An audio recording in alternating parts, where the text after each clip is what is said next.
All right, guys, how's it going? Fishing California with EBA. Today we're talking all about fishing in California. Today I really want to focus on a couple of things that normally we don't talk about. So today we're going to discuss top 10 mistakes I've made in the past. Top 10 things that truly make a difference, but are small things.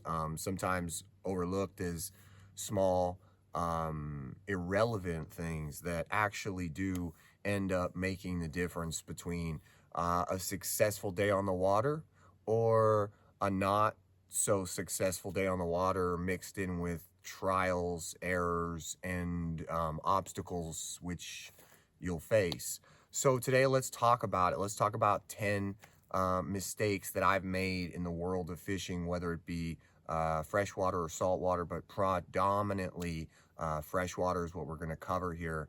We're going to talk about 10 mistakes. Bass fishing, one of the things that, early on, when I was bass fishing long time ago, the first thing is I was getting in the game. I was getting into the sport, the activity. However, I didn't understand, knots, to the extent that I do now. I didn't understand line, to the extent that I do now. So, making sure that your knots, you double check your knots, making sure that if you're bottom contact fishing and you're in a rocky area or an area with a lot of structure, that you're checking, say 3, 4, 5 feet of the line that actually connects to whatever it is, the jig and a pig, the creature bait, the worm, the spinner bait, if you're slow rolling it, trying to keep it on the bottom. A lot of times when you're working lures, making contact with the bottom, contacting structure, it's going to fray that line. It's going to impact that line. Small little stress marks, indentations that don't seem like a big deal, that add up over time and definitely make the difference when you hook up on a stud fish, big fish type deal. They will break off most of the time. So checking your line, just checking for any frays, anything that doesn't feel smooth, anything that's kinked. Sometimes just retying your lure. I mean, it sounds very simple, but checking your knots, double checking your knots, watching the line, making sure that if it is frayed, you cut that excess. I like to, when I get frayed line, I like to cut 5 feet off. A lot of the time I just start there, cut 5 feet of that top line, retie. It's going to save you a lot of big fish, a lot of stud fish. A lot of those fish you're going to want to remember, those fish that are going to make it worth it. Those are the ones you're going to lose. So double checking your knot can be really important. I can't tell you, in the beginning there would be a $30 lure, maybe a frog. I can think of this one frog I bought, the Swamp Donkey, made by Reaction Innovations, and they don't make them anymore. So even worse, right? Because they're extremely sought after. So I had this and I just tied it directly to braid, 60 pound. And even though, braid is strong, you need to double check it. This braid, I was using some of that new slick braid that just came out, testing it, and I didn't double check that knot, just give it a strength test, make sure that it was good to go. And I mean, that $30 frog, if one cast, it went flying across the lake. I mean, not completely across where I could get to it, but basically went into the middle of the lake where it was impossible to retrieve, and I had no idea where it would end up. So there was $30 gone in the matter of one cast. So just double checking your knots. It's not just when you hook up to the fish, it's actually, and you guys might have this experience, losing lures that you're fishing with. A lot of times you might be spending a substantial amount on a lure, double checking that knot is strong. A lot of times it might slip just on the cast. So that's the first thing.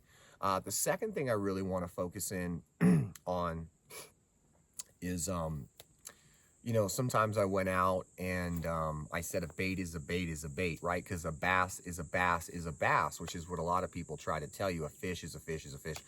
Great. And it works in some areas. It doesn't really work in other areas when you try to apply that information. So However, keeping in mind that that is somewhat true, there is some truth to that.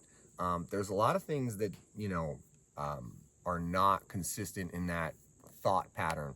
So, for me, presentation is huge, presenting something a certain way, everything about the presentation, before you even have to do anything. I mean, you present it correctly, you might be getting bit and not having to do anything. Or if you're presenting it in the right location and then working it, like I said, it's really productive. And then, when you're not, say, in the right spot, or you're not presenting it correctly to that spot, that's the difference between getting bit and not getting bit. And it's all the time, night and day type of thing, presentation. So don't overlook the way you're presenting it. Don't overlook, everything about your presentation. Maybe you're casting a fly. Obviously, you would like that fly to slowly lift, rise, slowly fall, and you want that line to be designed in a way where when that line falls, it's going to kind of slowly collapse. And at the end right here, this fly, when it hits the water and rises off, is going to do so in a natural way, something that, is a tell for these fish. And if it doesn't look natural, they're not going to bite it. So that's another thing, is presentation. If you're fishing a topwater, you don't want to fish it on the bottom. You want monofilament or braid, and you want to fish it on top. That's presenting a topwater bait correctly. However, if you don't have those, if you're not presenting it right, you're just not going to get bit. There is the possible chance you get struck by lightning, but I'm not going to go for that. I'm going for high percentage. So high percentage spots, high percentage presentations, high percentage baits, high percentage everything. And a lot of that, is seasonal. So what's high percentage in spring is not the same areas that are high percentage in the summer, deep summer, fall, winter. Things change, and the more they change, the more they seem to stay the same. You've heard that. What it means is there are cycles, there are patterns, there are windows. And once you learn them, they're very easy to predict as they come every year. So presentation being key. Another thing I really want to break down is, technique. So you can have the right lure, kind of like presentation we were talking about. You can have the right lure and you can work it wrong. Just in general, if you're spoon fishing, jigging a spoon, popping it, yo-yoing it off the bottom. These are the most common ways to fish it because it's the most productive high percentage way to fish it. Now, that does not mean that you can't take a spoon and cruise it subsurface and get bit. It means that generally the majority of the fish being caught spooning are caught in a particular manner, a method, a presentation on the bottom where it's being hopped off and allowed to free fall again on slack line, like a dying bait fish. So generally this technique presentation is going to excel when bait fish are naturally dying off. So that's the window.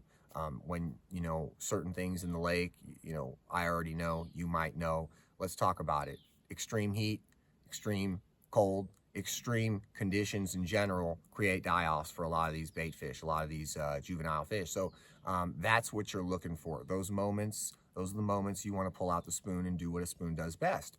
However, there are very unconventional ways to fish that spoon that are, not what we're talking about, so there's other ways to get on fish with a spoon. And, I'll give you an example really quick. So sometimes rolling a large spoon, say a 6 to an 8 inch spoon, like a lake fork spoon, and rolling it or lifting it, but not enough up to where the spoon actually rises off the bottom of the surface, just enough to kind of get that spoon to go up and then down. So you're barely actually doing anything Sometimes, you know, when, like I said, these conditions can become really extreme, um, some of these fish get very much, I don't want to say mute, but they become inactive in such a way, and they do require you to become, so speeding up or slowing down something that's already working, um, you know, a particular technique, speeding it up or slowing it down is going to make a lot of difference in, you know, catching and not catching, or figuring out what's triggering those bites. A lot of times it's it's a little bit slower, a little bit faster, but the same technique. So the same technique, um, uh, you know, can be applied three different ways. It can be very aggressive, it can be standard, or it can be very, very lightly, um, light technique, but the same technique. You can, so you can, you know, slow down your speed or increase your speed between your cadence. So, you know, if you're popping it, you can increase your pops, you can increase the veracity, or the, you know, how extreme your snap is, and then soften that down and tone it down to the point where it's the opposite. And a lot of times, you know, you're going to figure out what they want. They're going to tell you what they want. So we've talked about three really important things now. Probably feels like more, but three really important things that are going to get you on more fish. Mistakes, you know, that I made, and a lot of people make, is, you know, getting a lure, fishing it to its advantage, to its strength, and doing that at the time of year, the window where that bait shines, the conditions in which it shines are all key. So you can be doing everything right, but you miss the window, or the window is just not here yet. Depending on each year, you know, how much of rain we get, the type of heat we get, the type of snowpacks we get, everything's going to change year to year. If it's a drought year, things can come sooner, things can come later, depending on these conditions. These windows, if you will, can pop up a little bit sooner or a little bit later. But knowing those windows, understanding those windows, and water temperature. So mistakes, water temperature should be a factor that plays into every single trip you make. You know, water temperature is key. Water temperature is where, I mean, the fish are at a particular temperature. So if the lake is 50 degrees at one side of the lake, and it's 60 degrees at the other side, I guarantee you there's going to be a sweet spot. If it's the coldest time of the year, if we're in the winter months and we're on our way toward the spring, those warmer days, those warmer spots on the lake, those shallower flats, those areas with rocks, they're gonna warm up just a little bit faster. A lot of times it's going to attract certain fish to that area. Vice versa, you've got areas at the tail end of summer that are starting to cool off, and those are going to be great attractors as well. So they're going to be like, if you will, magnets. They're going to draw fish. The water temperature is. So understanding that water temperature, understanding the way in which, you know, bass, trout, or whatever relate to that temperature, and understanding where they're going to be and why is so important. It's also, you know, another thing that people don't associate with water temperature is oxygen levels, which are a big key. I mean, you have to be able to breathe, right? So just being able to breathe underwater as a fish, and do so, and, you know, get the right amount of oxygen, kind of important. It's, you know, very primary. So water temperature, huge, absolutely huge, absolutely huge. Another thing is, so not everybody talks, you know, about some of these things in depth. They understand, oh, it's water temperature matters, but I don't really know why. And I'm looking for this, but I don't know why. And to know why is big. To know what's coming and what's going is also important. You know, like, oh, this was my best chance at et cetera, et cetera. And I didn't get bit, nothing happened. So it's time to move on. It's time to recognize, for whatever year, for whatever reason, that this year was not productive with a certain thing, or you know, wasn't incredible, that bite, and to understand and recognize that and move on, allows you to catch the new window, and the new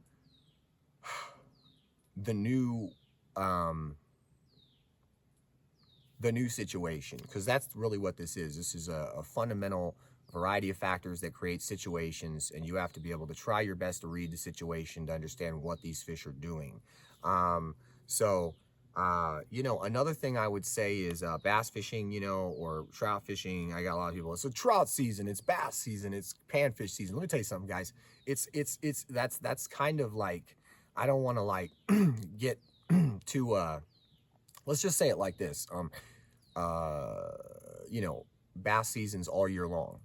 Most people focus on bass fishing in the spring, or they focus on a lot of fishing in the spring because there are a lot of fish spawning in the spring. There's also fish spawning in the summer, and there's actually fish spawning in the fall as well. But what's interesting about that is, you know, for a lot of guys, they do go for that spawn window. They go for that spawn window because it's easy, because we know where the fish are going to be. They're coming shallow. They should be near the shoreline during the spawn. It's very basic type, you know, situation. Anybody and everybody, you know, anywhere on the bank has a chance to hook up. We know these fish are coming in shallow, blah, blah, blah. So it's very predictable. And these fish are very vulnerable. However, I can tell you that, yeah, it's a lot of fun this spawn, but I can tell you there's incredible bites to be had all year long for every species of fish. It's knowing how to go about it. So the technique and the presentation that worked in the spring isn't going to work maybe in the fall, vice versa in the summer. You know, so spring, there might be a window, a technique, something you're using, a method, an area, a window, you're just killing it. And when it shuts down, being able to recognize that and, you know, move on to that next bait that, you know, I do have a series of baits. I seem to have, you know, certain types of, based on experience, just certain types of baits that have worked at certain times of the year.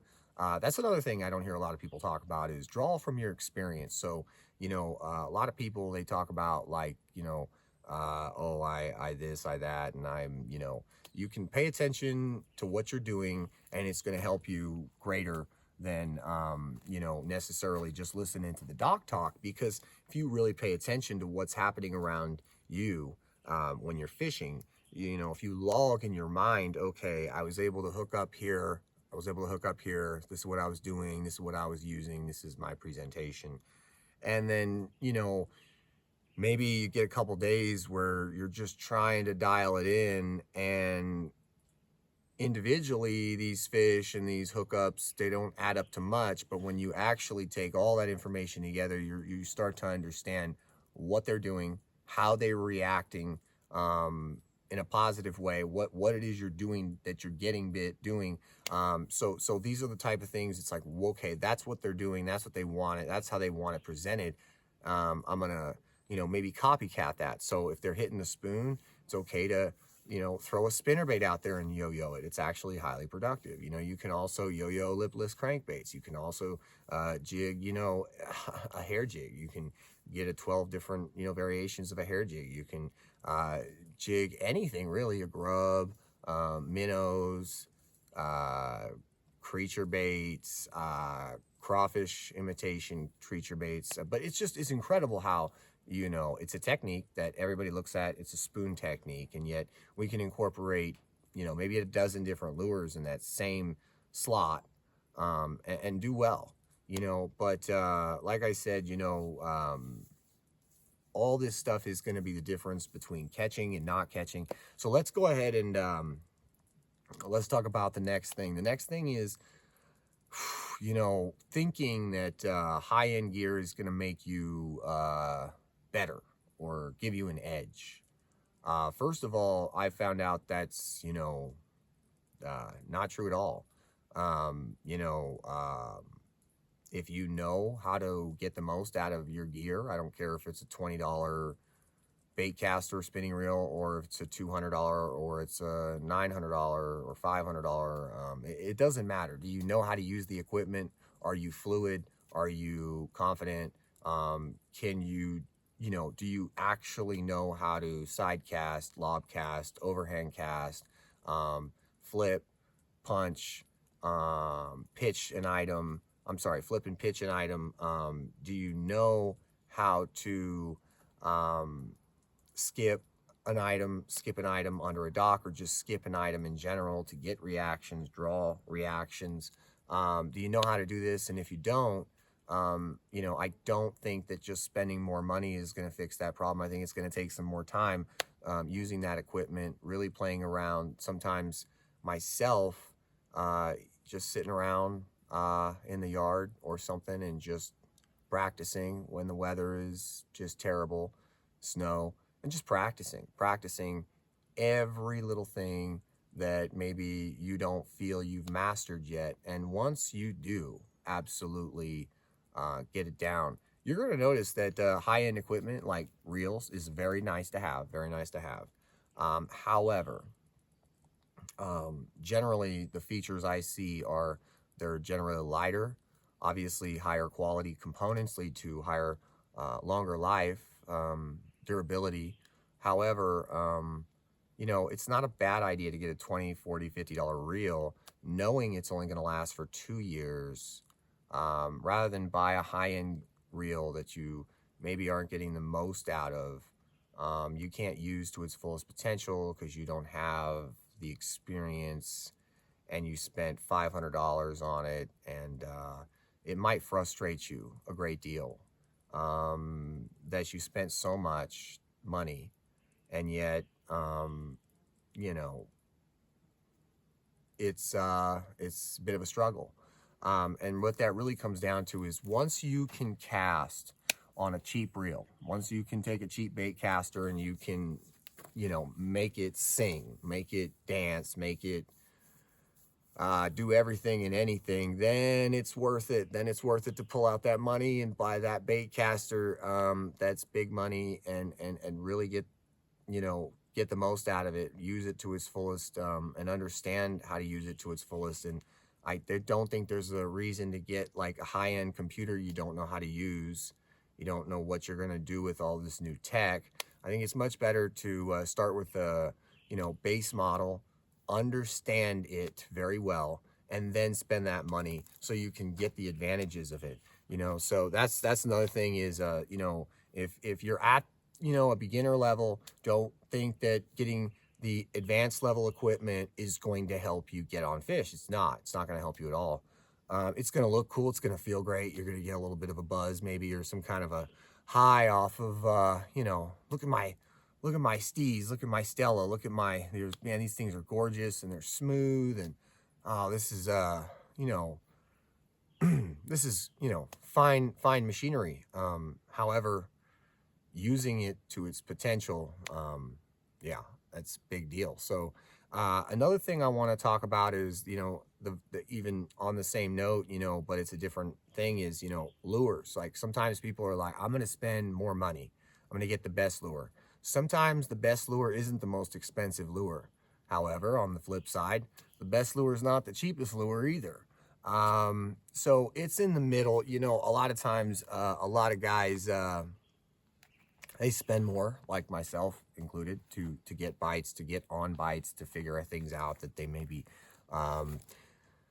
you know, are trying to, you know, maybe you're getting a hybrid lure, for example, that does a variety of things, trying to figure out which one of those things it does best. You know, sometimes these lures are hybrid and they might do one thing really well, and they say they do 2 or 3 things, but they really do one thing really well, and the other 2 things are kind of, in my opinion, yeah, you could, but you need to be fishing it this way. And so figuring out the way in which you need to fish a lure that's a hybrid lure, or it takes time.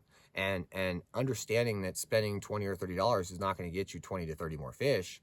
That $5 to $10 lures are going to get you just as many fish. But, you know, you have to be able to, once again, understand the way you're presenting them, the technique, the gear ratio, everything about it. The line is going to contribute to catching or not catching. So once you get it dialed down, you got, you know, then I would say then spend 20, 30 bucks and get that lure. Get that lure. Now you know how to do it. You've got it down. You've mastered that. Get the nice one. Get the nice one, and you will, because you've got that experience. You've found different ways that work for you in your areas.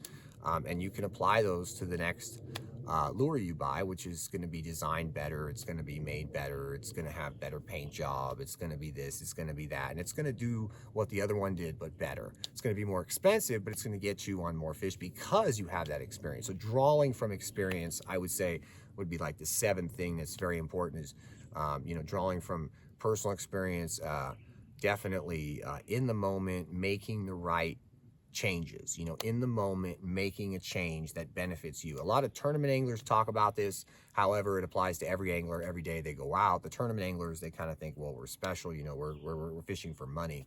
Unfortunately, money's not everything. Well, actually, fortunately, money's not everything. Money's not my primary. It's not my secondary. It's nowhere on my priority list other than to live. So when you got guys talking about, money, yeah, great.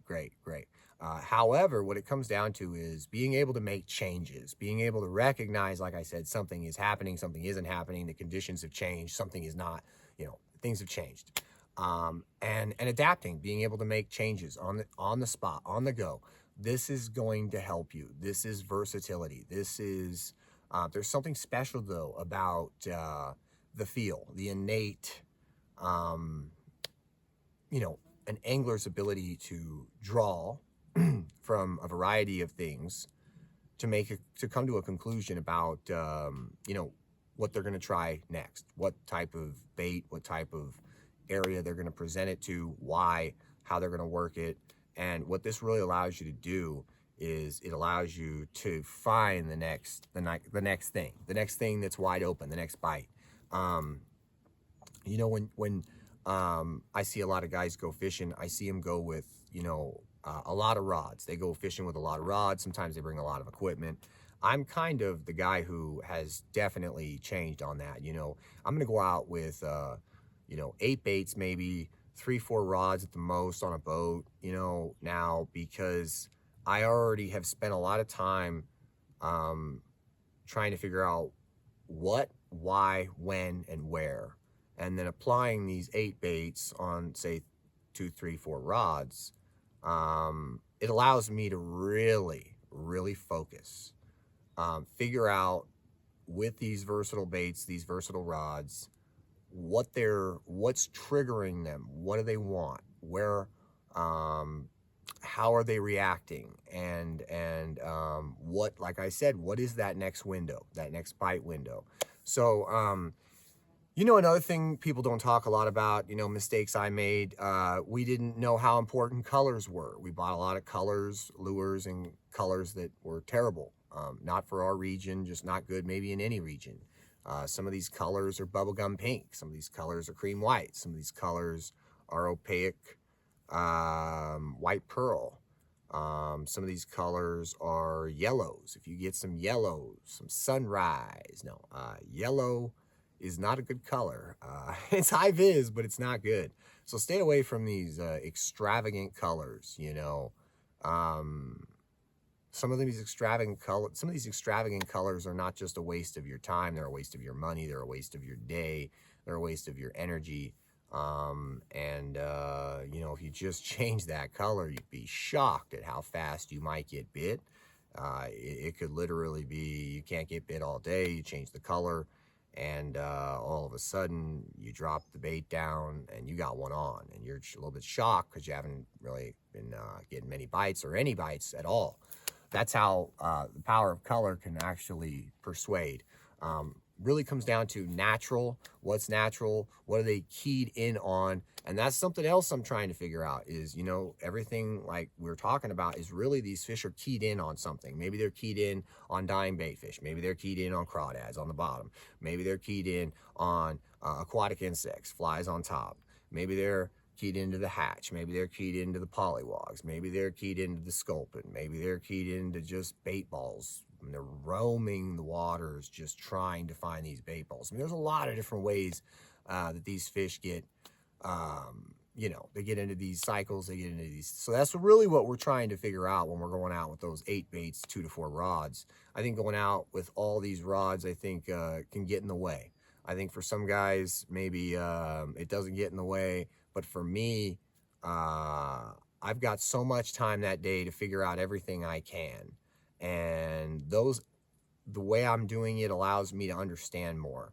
A lot of these guys that have these rods and they have these tournaments, they're like, yeah, I got that frog so that this one spot, if I want, I can pull over and throw the frog where I think the frog would get bit. And it's all for that 1 or 2 casts. You're going to pull out that rod. And I'm not saying that that's, you know, I'm just saying that's not a very, I mean, in a tournament situation, I understand, but in any other situation, it doesn't make any sense.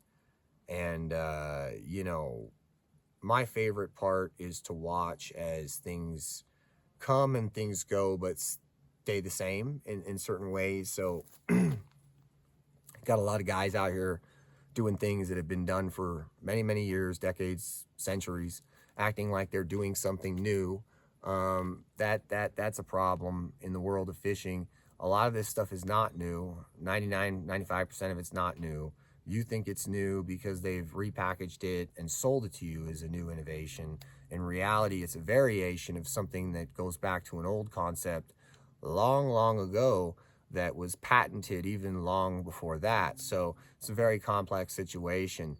I would say, you know, another thing that people are really not, you know, mistakes I made and other people make is going out wearing high vis clothing. Like, don't go out and, you know, get up on these fish and they're in shallow water and you're, I don't know, waiting or just beating the bank and be wearing bright yellow, bright pink like this shirt, or peach, salmon, whatever it is. Just try not to go out there with these high vis colors. You're going to do better with the mute colors, and you're also going to do better with you know, your boat, you know, your kayak, your tube, whatever you're doing, having a color that's more natural, more mute. I like browns, I like greens, I like grays. I like things that are natural. I like mute colors.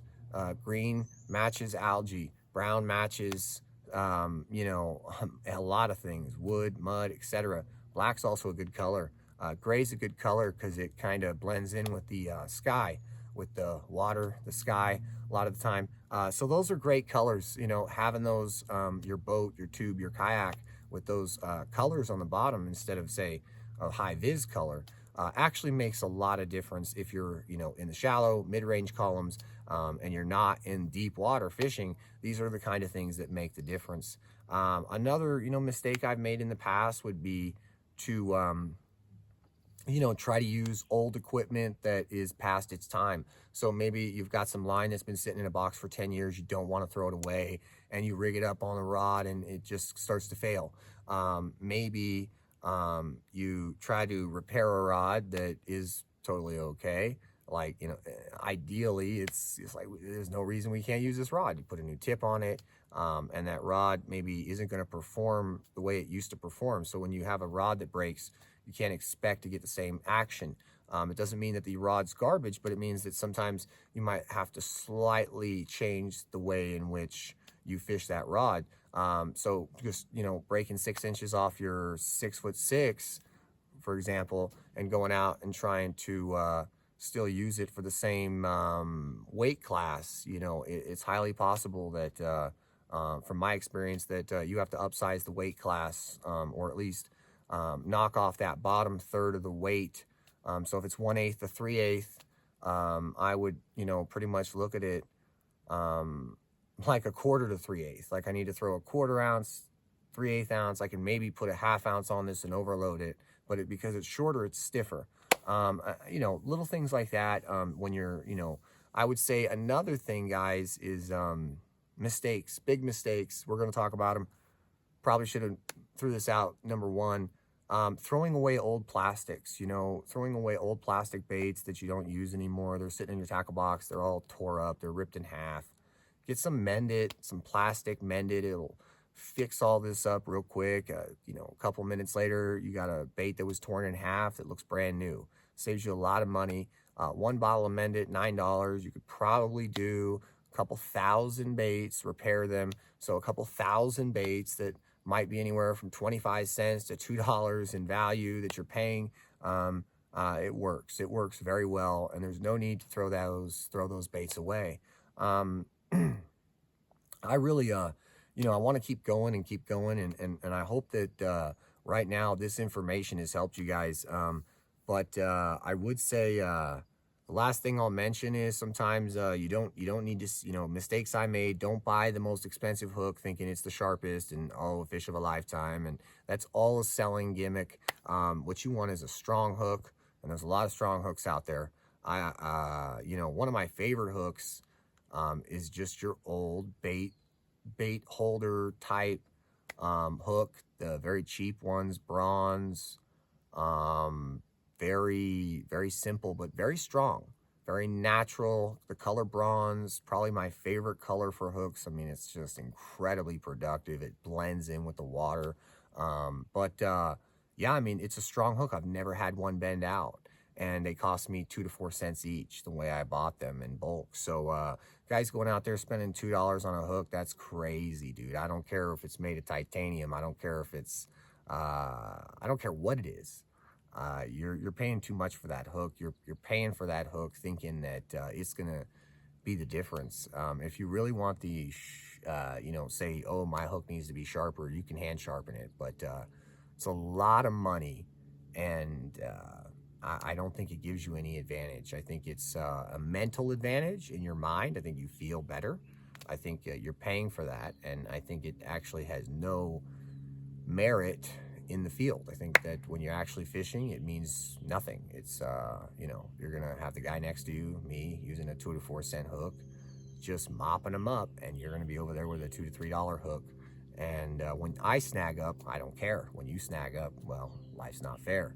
When I snag up, I retie and I throw it right back into it, right back into the thick of it, which is where you're gonna get bit a lot of times. And the guy who's got that expensive hook or that expensive lure, as I've found out, takes less and less casts in the areas where the fish are holding.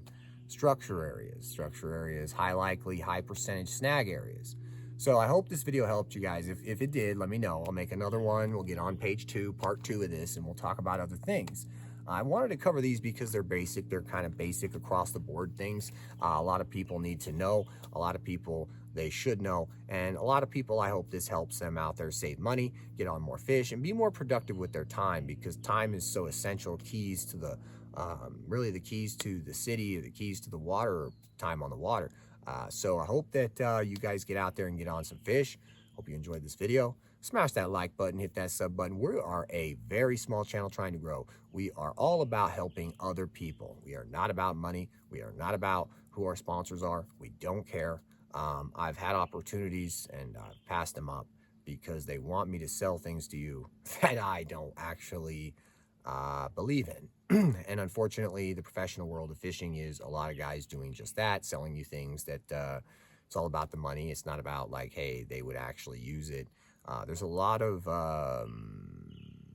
false truth to a lot of things in the industry. I will say that. In the more professional levels, there's, you know, a shocking amount of things that are not quite real, but they'll sell because, well, that's how they, that's part of their gig. It's a part of the deal. So hope you guys enjoyed it. Thanks for watching.